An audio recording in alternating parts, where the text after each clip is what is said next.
Assalamualaikum warahmatullahi wabarakatuh. Bismillah walhamdulillah wassalatu wassalamu ala rasulillah. Ashhadu an la ilaha illallah wa ashhadu anna muhammadar rasulullah. Allahumma salli ala sayyidina Muhammad wa ala ali sayyidina Muhammad. Amma ba'd. Qala Allah Ta'ala fil Qur'anil Karim, ya ayyuhalladzina amanu kutiba alaikumus siyam kama kutiba alal ladzina min qablikum la'allakum tattaqun. Shadaqallahul azim. Hadirin dimanapun berada, bersyukur kepada Allah Subhanahu wa taala dengan hidayah dan maunahnya kita sampai di bulan Ramadan yang penuh dengan maghfirah dan penuh ampunan Allah Subhanahu wa taala.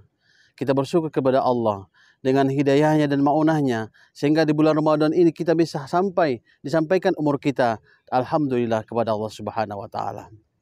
Kemudian salawat dan salam kita sampaikan ke haribaan Rasul sallallahu alaihi wasallam. Mari sama kita bacakan dengan ucapan Allahumma shalli ala sayyidina Muhammad wa ala ali sayyidina Muhammad.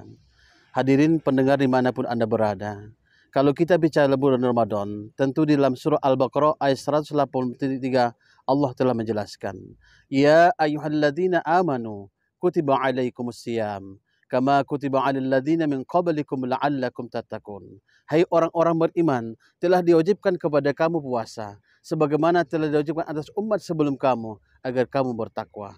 Hadirin dimanapun berada, perlu kita cermati sebenarnya apa tujuan awal dan tujuan akhir dari puasa yang Allah wajibkan kepada kita. Ini yang terpenting harus kita tahu. Apa tujuan awal dan tujuan akhir Allah wajibkan puasa untuk kita. Hadirin, yang pertama, tujuan awal kenapa Allah wajibkan kita puasa agar kita menjadi orang takwa, la'allakum tattaqun. Maka Allah mengatakan, hai orang-orang beriman, telah diwajibkan atas kamu puasa sebagaimana telah diwajibkan atas umat sebelum kamu, la'allakum tattaqun, agar kamu menjadi orang yang takwa. Pemirsa, perlu kita cermati, ujung ayat ini mengatakan la'allakum, la'allakum, artinya semoga, mudah-mudahan. Esensinya apa? Tidak mesti dan tidak pasti orang yang puasa di bulan Ramadan akan menjadikan mereka orang takwa. Tidak mesti. Tidak pasti. Kenapa? Karena orang puasa itu akan menjadi takwa ketika didasari iman dan ikhlas kepada Allah Subhanahu wa taala. Maka pantas Rasul mengatakan, man shoma ramadhana imanan wa ihtisaba ghufira lahu ma taqaddama min zambi. Siapa orang yang puasa di bulan Ramadan dengan dasar ikhlas karena Allah Subhanahu wa taala dengan penuh perhitungan, maka Allah ampuni segala dosanya yang telah lalu. Inilah pentingnya bagaimana puasa ini kita dasari dengan iman dan ikhlas kepada Allah Subhanahu wa taala sehingga kita menjadi orang yang takwa.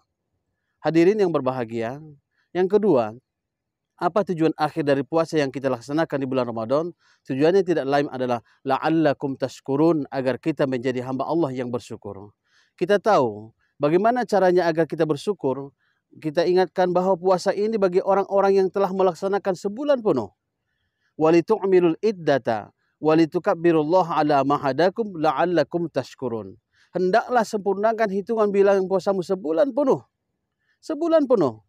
Kecuali bagi yang uzur syar'i kepada ibu-ibu atau yang sakit atau dalam musafir, silakan. Tapi intinya adalah ketika kita melaksanakan puasa sebulan penuh baru boleh kita bertakbir. Walitukabbirullah, maka takbirlah kepada Allah. Intinya apa? Puasakan, sempurnakan dulu baru takbir. Tidak salah orang yang tak puasa takbir, silakan. Tidak salah orang yang tak puasa sholat Idul Fitri, silakan. Bahkan duluan dia berangkat, silakan. Tapi orang yang paling utama dan dianjurkan untuk takbir adalah orang-orang yang puasanya sebulan penuh dengan dasar iman kepada Allah Subhanahu wa taala. Maka hadirin, kalau kita renungi, nanti akan beda takbirnya orang yang sebulan penuh dengan orang yang tidak penuh. Apalagi tidak ikhlas karena Allah Subhanahu wa taala. Apa bedanya? Orang yang puasa sebulan penuh Allah Subhanahu wa taala, takbirnya tidak hanya sekedar membasahi lidah, tapi akan menyentuh hati dan meneteskan air mata. Allahu akbar, Allahu akbar, Allahu akbar. La ilaha illallah, wallahu akbar. Allahu akbar walillahil hamd. Basah lidah, hati tersentuh, meneteskan air mata. Artinya apa? Ada hikmah, ada bekas dari puasa yang dikerjakan karena iman dan ikhlas karena Allah Subhanahu wa taala. Lain halnya orang yang puasa tidak ikhlas, apalagi tidak penuh. Takbirnya semangat boleh tahan, tapi tidak akan menyentuh, hanya membasahi lidah. La'allakum tashkurun, agar kamu jadi hamba Allah yang bersyukur. Syukur di sini ada dua. Yang pertama, kita bersyukur atas berikan Allah Subhanahu wa taala, kita berikan kesempatan untuk melaksanakan ibadah puasa. Yang kedua, syukur itu dalam artian kita harus bayar zakat. Karena orang yang puasa sebulan penuh, sementara zakat belum dia bayar, maka puasanya akan tergantung di antara langit dan bumi. Tergantung, hadirin. Artinya diragukan Allah Subhanahu wa taala. Maka tunaikan zakat fitrah sebagai penyempurna dari ibadah puasa yang kita laksanakan.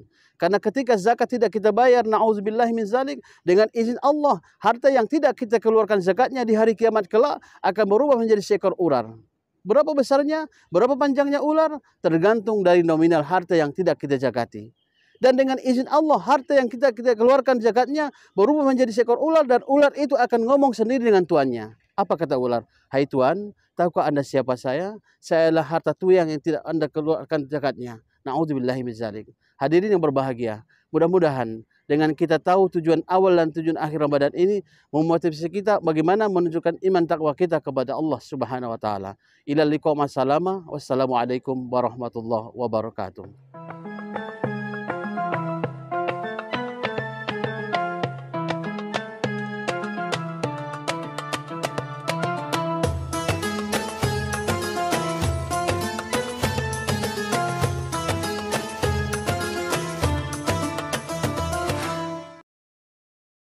Bismillahirrahmanirrahim. Allahumma laka sumtu wa bika amantu wa ala rizkika artohtu bi rahmatika ya arhamar rahimin. Amin.